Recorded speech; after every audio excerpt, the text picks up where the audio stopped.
Okay, let's take a look at some abuses of both power and religion. Henry VIII, King of England, devoutly Catholic, argued against Protestantism. The Protestant Reformation was in full swing throughout Europe, and the king's religion essentially determined the religion of the people. Henry had been married to Catherine of Aragon, wife of his dead brother, for about 20 years, but fell in love with one of her ladies-in-waiting, Anne Boleyn. He wanted a divorce, which was not allowed by the Catholic Church, so he decided to start his own church, the Church of England. Naturally, he made himself head of the church and granted himself an annulment from Catherine. His major argument was that the marriage was invalid because Catherine failed to bear a son. Catherine had been pregnant 7 times, but only one daughter, Mary, survived. Mary will be important later. Henry and Anne married secretly in 1532, then officially in 1533. Later that year, their daughter Elizabeth was born. Anne then had 3 miscarriages. This was all pretty common because medical care wasn't very good, even for the royal family. Obviously, Henry was dissatisfied and by then had fallen in love with another woman, Jane Seymour, so he had Anne executed in 1536. Her charges included adultery, incest, treason, and witchcraft. He married Jane, who died after childbirth the following year. Then he moved on to Anne of Cleves, but their marriage was unconsummated, so it was annulled. Then he married Catherine Howard, who was beheaded on grounds of treasonous adultery. Then he took his last wife, Catherine Parr, who he was still married to when he died. All that, and only 3 children survived: Mary, Elizabeth, and a son, Edward. Edward ruled after Henry's death, but only for a few years before his own death at age 15. Notice on the Queen's portraits the letters VXOR. This means wife, abbreviated from the Latin. So Caterina, wife of Henry VIII, and Anna Bolena, wife of Henry VIII. And notice the B on Anne's necklace, representing House Boleyn. This portrait by Hans Holbein the Younger shows Henry at about 45. He's powerful, married to Jane Seymour, the only of his wives to be buried next to him, and probably not considered by his subjects to be completely mad just yet. He's a massive figure, almost a square, taking up the entire equally square pictorial frame. His shoulders create a strong horizontal line tilted slightly. This creates an illusion where he's really solid because of that line, yet seems almost in motion. The horizon, if you will, created by his shoulders, draws us right up to his eyeline and his direct, powerful gaze, almost like he's staring right through your soul. The eyeline is reinforced by gold writing on either side. That writing, it just has the date of the painting, and its real purpose is to emphasize that eyeline. Another visual trick Holbein the Younger added in is this series of arcs. His hat curves over his head like a halo, reminding us that he's the Church of England and suggesting that he's divine. The jeweled chain across his chest echoes that arc, making almost a circle with his face at the center. His beard and chin reinforce this motion. Even his arms and his sash wrapped under his growing belly has the same arc. Of course, he's already on his way to becoming monumentally fat and a little bit insane, but that's probably because he most likely had lead poisoning from drinking out of lead chalices his whole life. So let's think about all these elements together. His wealth is apparent throughout the painting. It was really hard to get fat back then, so you had to have access to lots of extra food. His clothes are huge, requiring excess amounts of expensive fabric. Remember the woman in the Arnolfini portrait.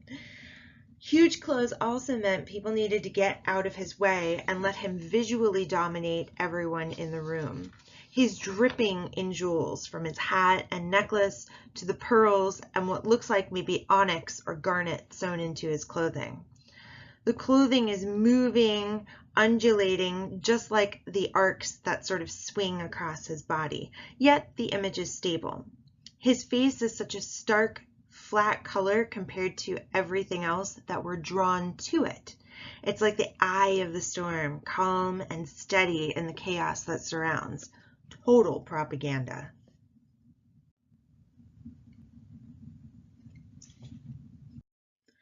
So Henry dies in 1547. His son Edward VI becomes king and changes the religion of England to Protestantism. Edward falls ill in 1553. He was only 15 and had no heir. He appointed his cousin, Lady Jane Grey, as next in line for the throne. This was most likely motivated by his religious beliefs, as both Edward and Lady Jane were Protestants, and he knew she would continue to support his efforts to reform the Church of England. So Lady Jane becomes queen, but after only 9 days, Mary, Henry's daughter with Catherine of Aragon, headed out to oust Lady Jane. The Privy Council at first were going to arrest Mary for treason, but when they realized everyone in England preferred an actual Tudor, they changed their decision and arrested Lady Jane instead. Lady Jane Grey has since been dubbed the 9-Day Queen.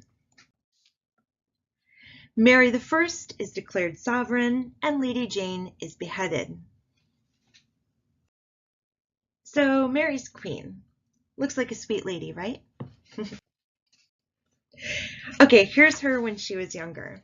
She has a lot to be mad about. When her parents' marriage was annulled, she was declared illegitimate. That means she had no claim to the throne, basically the last choice of royal suitors, no money, not really much besides the support of people, mostly Catholics, who disagreed with her father's actions.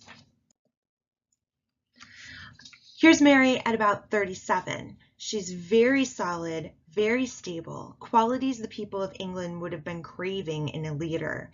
She's dressed rather modestly considering her position, and she holds a flower in her hand, most likely the Tudor rose, which represents her house. Do you know her nickname? It's Bloody Mary. And not like the cocktail. Mary, like her mother, remained devoutly Catholic and so returned England to Catholicism. But that wasn't enough. She was so infuriated with the Protestants that she started persecutions. Persecutions are where you kill people just because they believe something different than you do. Mary's credited with ordering the executions of over 300 Protestants in her short 5-year reign. I don't know why they call her Bloody Mary though, because her preferred method was to burn them at the stake. Mary dies in 1558 at age 42, most likely from uterine or ovarian cancer, as her whole life she'd been plagued by ailments in that region of her body. Possibly because of her poor reproductive health, she was never able to have a child. The closest she got were 2 hysterical or fake pregnancies. Mary's successor ends up being her half-sister Elizabeth, daughter of Henry VIII and Anne Boleyn. Elizabeth rules for 45 years, and her reign is called the Golden Age of England. It was the Elizabethan era, the time of Shakespeare. She had no children, and thus was the last Tudor monarch. You could say she was a little cold. Religiously speaking, she was a moderate. That meant as long as you were a good person, your religion was fine, and it made her incredibly popular. Her portraits are full of symbolism. In the phoenix portrait on the left, the phoenix on her chest might symbolize rebirth, rising from the ashes, from the pain of being declared illegitimate after her mother's execution, maybe from not having her parents in her life, and the constant battles she was engaged in with Mary. She also had a lot of trouble with her cousin, also named Mary, but Mary, Queen of Scots, who we'll get to in just a moment. Elizabeth is covered in pearls and holding a red rose in her hand, symbols of the Virgin Mary and purity. Elizabeth was known as the Virgin Queen because she never married, but there are an awful lot of sources that indicate rather than being virginal, Elizabeth had no qualms about using her body to get what she wanted, politically speaking. In the center, the rainbow portrait in which she holds a rainbow. I know it looks like a plastic tube, but A, plastic tubes didn't exist, and B, the paint faded.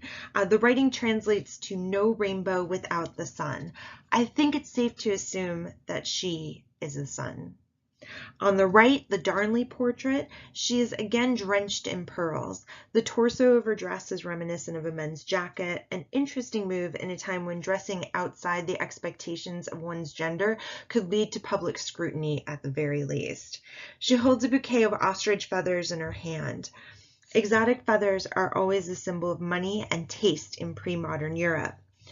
Her crown sits on the table behind her, perhaps signaling that she's relaxed but ready to assert her power at any moment, and might also reference her status as a bachelorette. Notice how big her clothes are in the rainbow portrait. Just like her father, and even more symbolic because unlike him, she had to face criticism for being a woman. People assumed she would be weak or frail, and she was very thin and fair-skinned, which probably didn't help. Elizabeth always asserted her power through her fashion, and what better way to flaunt the wealth of your kingdom than with excess jewels and exotic fabrics. Enter Mary Stuart, known as Mary, Queen of Scots, and probably one of the most interesting women in history. Became queen at 6 days old, check. Was 6 feet tall, check. Catholic, kleptomaniac, claimed the English throne, was rightfully hers. She married the Dauphin of France at age 16, and he died 2 years later. So she married her first cousin, Lord Darnley, at the age of 19, and she gave him the title of king, but not crown matrimonial, which would have made him sovereign if she died. They had an unhappy marriage that produced one son named James Stuart. In February of 1567, Lord Darnley was recovering from either smallpox or syphilis when there was an explosion and fire in his home. Gunpowder was found under his sleeping quarters, but his body was found in the garden. It was determined that he was strangled to death. Just 2 months later, 25-year-old Mary married James Hepburn, 4th Earl of Bothwell. Everyone was shocked because Bothwell had just gotten divorced, angering both Catholics and Protestants. Catholics didn't acknowledge their Protestant wedding ceremony, and everyone suspected Hepburn of murdering Lord Darnley. On June 15th, 26 lords turned against them, exiled Bothwell, and imprisoned Mary as an adulteress and a murderer. She miscarried twins within a week of being imprisoned. On July 24th, Mary abdicated the throne to her 1-year-old son, James, and he becomes James VI of Scotland. In May 1568, Mary escaped capture and fled to England, possibly expecting help from her cousin Elizabeth I. There were plenty of English people, particularly Catholics, who were loyal to Mary and thought she should have the throne. Elizabeth feared an uprising, so she locked Mary in a tower, and for the next 19.5 years, Mary was locked in a series of towers and castles. Elizabeth ordered that Mary's location be frequently changed and heavily guarded to prevent Mary from attempting to take the throne. Still, Mary was involved in numerous plots and seems to have had a rather unsavory close circle. At least one of her associates was accused of plotting to assassinate Elizabeth. None of this was helping Mary. One of Mary's plots led to her arrest in 1586, and she was sentenced to execution. Finally, on February 8th, 1587, Mary was beheaded. This painting was commissioned by one of Mary's closest companions. It shows her preparing for her execution with a prayer book and a crucifix. She's dressed rather modestly in brown fabric reminiscent of a nun's habit. On the right, 2 nuns pray for Mary's soul, and on the left is the scene of her beheading. The painting is propaganda for the idea that Mary was a martyr, suffering and eventually killed for her beliefs. Meanwhile, Elizabeth continued her successful reign. The Armada portrait is probably the best example of Elizabeth's use of fashion as propaganda. Everything about this outfit is unnecessarily huge. There seem to be hundreds of pearls pinned or strung or embroidered into every inch of the fabric. The lace collar she wears is typical of the period. Think about the portraits you've seen of Shakespeare. Elizabeth is a massive and powerful figure. Her hand lays on the globe. The world is not just in the palm of her hand, but underneath it. This painting commemorates England's defeat over the Spanish Armada in 1588. On the right-hand side of the painting, behind Elizabeth, is a dark battle at sea. To our left, in the direction Elizabeth is facing, we find sun-drenched, calm waters. Remember Leitz's painting of Washington crossing the Delaware? This is the same visual metaphor. Just like in the Darnley portrait, her crown is behind her. When I learned about this painting, the interpretation was that it symbolized that she chose not to marry. Why didn't she marry? Well, if she married another royal figure like all other women of her status did, then she'd have to consolidate her power with another country. Her title of queen would become to mean wife of the king rather than sovereign. The other option would be to marry one of her subjects, in which someone below her rank would become instantly more powerful than anyone else in England.